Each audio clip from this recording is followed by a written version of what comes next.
connaissez probablement le théorème de Pythagore, mais vous ignorez sans doute son histoire. Alors c'est parti pour un voyage en Méditerranée.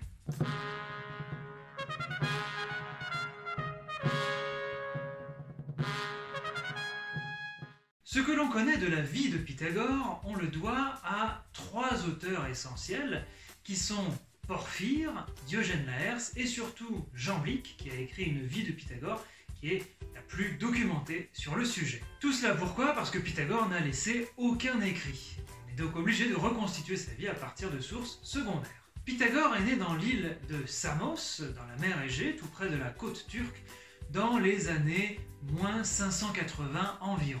Jamblique nous raconte que Pythagore est allé voyager en Égypte, puis à Babylone, lorsque l'Égypte a été conquise par la Perse. Et Jamblique raconte que Pythagore a profité de ces deux voyages pour apprendre énormément de mathématiques et de philosophie de la part des plus grands savants égyptiens et babyloniens de l'époque. Il serait revenu dans son île d'origine lorsqu'il avait environ 50 ans après une trentaine d'années de voyage. On peut dire qu'en termes d'Erasmus, Pythagore n'a pas fait les choses à moitié. Si je vous raconte tout ça, c'est parce que Pythagore a justement ramené de ses voyages le théorème qui porte aujourd'hui son nom. On le trouve en effet dans les papyrus égyptiens, ainsi que sur une tablette babylonienne qui date d'environ -1800, c'est-à-dire quand même plus d'un millier d'années avant la naissance de Pythagore. Une tablette qui est appelée la tablette Plimpton 322, elle est référencée comme ça, dans laquelle on trouve des triplets pythagoriciens, c'est-à-dire trois nombres qui vérifient le théorème de Pythagore, donc la somme des deux premiers carrés fait le troisième carré. Pythagore n'a jamais lui-même considéré ce résultat comme un théorème, et encore moins comme son théorème. Pythagore savait néanmoins que ce résultat pouvait s'interpréter de deux manières.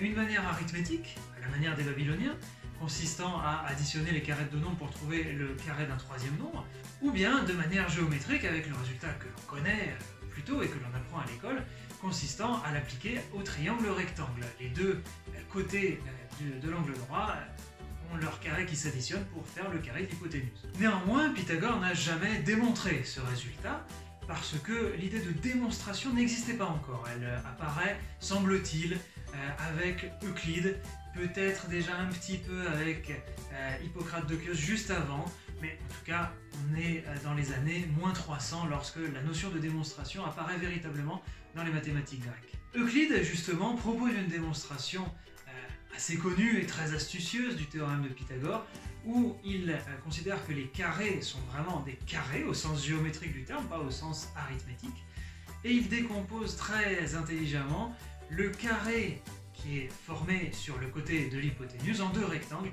dont il montre qu'ils sont égaux respectivement aux deux carrés formés sur les deux côtés de l'angle droit. Pour Pythagore, l'intérêt n'était pas tant de trouver une propriété mathématique remarquable, mais de percevoir l'indice que le monde était écrit en langage mathématique et que l'on pouvait l'expliquer comme un arbre explique ses feuilles de manière mathématique.